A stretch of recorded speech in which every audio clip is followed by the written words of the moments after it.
আসসালামু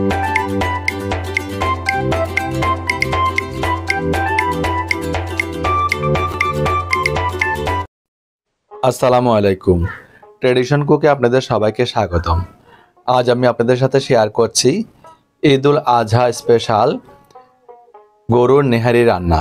রাজকীয় সাহেদের এই নেহারি রান্না একবার তৈরি করলে এর স্বাদ মুখে লেগে থাকবে। রেসিপিটি ফ্রেন্ডস অ্যান্ড ফ্যামিলির সাথে শেয়ার করে দেওয়ার অনুরোধ করছি। আর এই নেহারি রান্নায় থাকছে অসংখ্য ট্রিক্স অ্যান্ড টিপস। তৈরি করছি ঈদের স্পেশাল গরুর নেহারি রান্না। প্রিয় বন্ধুরা, গরুর নেহারি রান্না করার জন্য প্রথমে গরুর নেহারিগুলোকে আমাদের পরিষ্কার করে নিতে হবে। সেই জন্য একটি পাতিলে পানি ফুটে দিয়ে ফুটন্ত পানিতে আমি নেহারিগুলা 30 মিনিট যাবৎ ফুটিয়ে নিয়েছি। এরপর এইভাবে একটা ন্যাকড়ার সাহায্যে ধরে শক্ত কিছুর সাহায্যে একটু আস্তে আস্তে বাড়িয়ে দিলে কিন্তু এটা খুলে আসবে। এখন আমরা ভালো করে পরিষ্কার করে নিয়ে আসবো।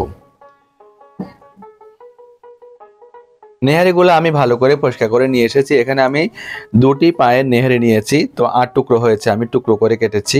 এতে করে নাড়াচাড়া করতেও সুবিধা হবে, আর আমাদের তেল মশলা ঢুকতেও সুবিধা হবে, এবং রান্না সিদ্ধ হতেও সুবিধা হবে। যে প্যানে রান্না করবো সেই প্যানে অ্যাড করে দিয়ে 2 টেবিল চামচ রসুন বাটা, 2 টেবিল চামচ আদা বাটা অ্যাড করে দিলাম, 1 টেবিল চামচ হলুদের গুঁড়ি, 1 টেবিল চামচ লাল মরিচের গুঁড়ি, 1 টেবিল চামচ ধনিয়ার গুঁড়ি, 1/2 টেবিল চামচ জিরার গুঁড়ি অ্যাড করে দিয়ে 2 কাপ পেঁয়াজ কুচি অ্যাড করে দিচ্ছি। আমি গোটা মশলা ব্যবহার করে 4টি 1 ইঞ্চি সাইজের দারুচিনি দিয়ে দিলাম, 4টি সবুজ এলাচ দিলাম, 4টি লবঙ্গ অ্যাড করে দিলাম, 1টি বড় কালো এলাচ অ্যাড করে দিচ্ছি।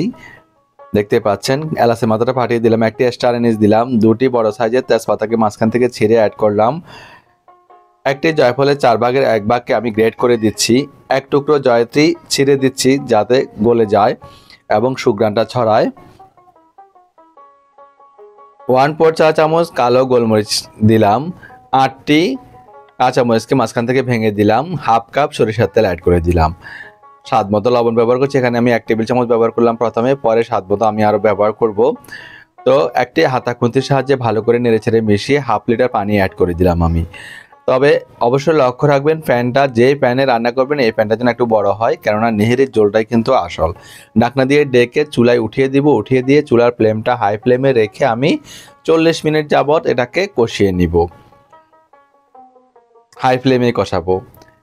এর মাঝে ঢাকনাটা খুলছি, একবার যখন বলক আসবে তখন আমরা একটা নাড়াচাড়া দিব যাতে তেল মশলাগুলা তলানিতে লেগে না থাকে।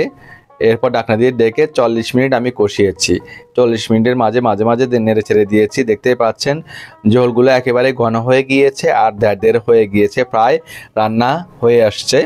এখন আমরা নেহারির যে জলটা সেটা আমরা ব্যবহার করব। এখানে অবশ্যই গরম পানি দিব। তো আমি এখানে 1 লিটার পানি ব্যবহার করছি। এগুলো অবশ্যই লক্ষ্য রাখবেন, অবশ্যই ফুটন্ত গরম পানি দিতে হবে। দিয়ে ভালো করে নেড়েচেড়ে আমি মিশিয়ে নিচ্ছি।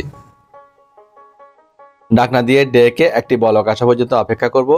একটি বলক আসলে ঢাকনাটা খুলে আমি আবার একটু নেড়েচেড়ে মিশিয়ে দিব।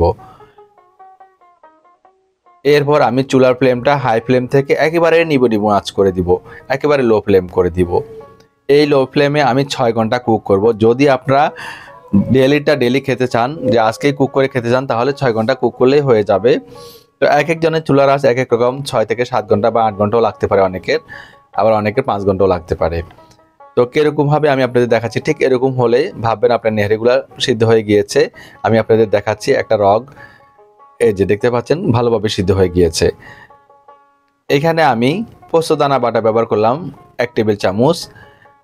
রাজকীয় স্বাদের জন্য যে শাহী স্বাদটা, শাহী ফ্লেভারটা পাবেন সেটার জন্য কাজু বাদাম বাটা ব্যবহার করছি আমি এখানে 1 টেবিল চামচ। তো এক একটি উপকরণ দিব, আমরা নেড়েচেড়ে মিশিয়ে নিব। এরপর আমি ঢাকনা দিয়ে ঢেকে দিব। ডেকে আমি 5 মিনিট কুক করব লো ফ্লেমে। 5 মিনিট পর আমি ঢাকনাটা খুলছি, লো ফ্লেমে ফুটছে। দেখুন খুব ভালোভাবে সিদ্ধ হয়ে গিয়েছে আর লুকিংটা অসাধারণ এসেছে। এখন আমরা বাদশাহী স্বাদের জন্য এখানে দুধের সর ব্যবহার করব। 2 টেবিল চামচ দুধের সর আমি ভালো করে ফেটিয়ে নিচ্ছি। দেখতে পাচ্ছেন দুধের সরটা আমি ব্যবহার করছি। একেবারে লুকিংটা, রাজকীয় ফ্লেভারের লুকিংটা যেটা, সেটা চলে এসেছে দুধের সর ব্যবহার করার ফলে। আর যখন খাবেন তখন আপনার মুখে ক্রিমি একটা ভাব লেগেই থাকবে। ঢাকনা দিয়ে ডেকে আমি 5 মিনিট কুক করব। 5 মিনিট পর আমি ঢাকনাটা খুলেছি। আমাদের নেহেরি রান্না একেবারে ডান। এখন বাগারের প্রসেসে চলে যাব। চুলায় একটা প্যান বসে তাতে 1/4 কাপ সরিষার তেল অ্যাড করে দিয়ে 1/2 কাপ পেঁয়াজ কুচি অ্যাড করে দিয়েছি। নেড়ে ছেড়ে পেঁয়াজটা নরম হওয়া পর্যন্ত ভেজে নেব। পেঁয়াজটা নরম হলে এখানে আমি 2 টেবিল চামচ রসুন কুচি অ্যাড করে দিলাম। নেড়ে ছেড়ে মিশিয়ে ব্রাউন করে ভেজে নেব, হালকা ব্রাউন। 6টি আস্ত শুকনো মরিচ অ্যাড করে দিলাম, 1 টেবিল চামচ আদা কুচি অ্যাড করে দিলাম। নেড়ে ছেড়ে ব্রাউন করে ভেজে আমরা বাগারটা দিয়ে দিব। চুলায় উঠিয়ে দিলাম, একবার বলক আসলে আমরা বাগারটা দিয়ে দিব। ঢাকনা দিয়ে ডেকে 3 মিনিট অপেক্ষা করব। 3 মিনিট পর আমি ঢাকনাটা খুলছি। প্রিয় বন্ধুরা, দেখুন এটা লুকিংটা কতটা অসাধারণ। এরকম গরম গরম দমা ওঠা নেহেরি হলে সাথে স্পেশাল নান কিংবা গরম গরম ভাতের সাথে কিংবা নোয়াখালীর ঐতিহ্যবাহী খোলা জালি পিঠার সাথে খেতে অসাধারণ লাগে।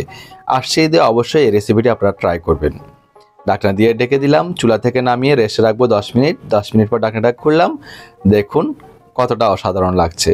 পরিবেশনে চলে আসছি, পরিবেশন করে দিব এখন।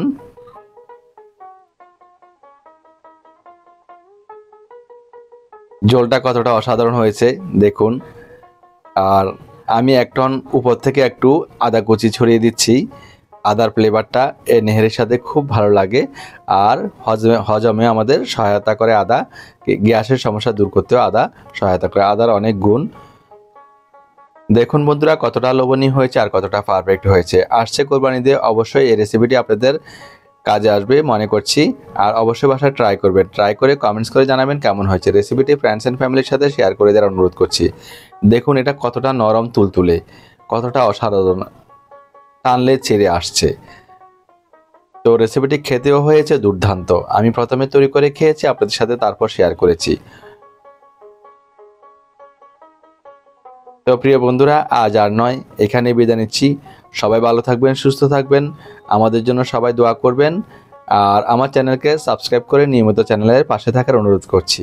আর রেসিপিগুলো অবশ্যই ফ্রেন্ডস অ্যান্ড ফ্যামিলির সাথে শেয়ার করার অনুরোধ করছি। সবাইকে আগামী রেসিপিগুলো দেখার অনুরোধ করছি, ঈদের স্পেশাল রেসিপিগুলো। আল্লাহ হাফেজ।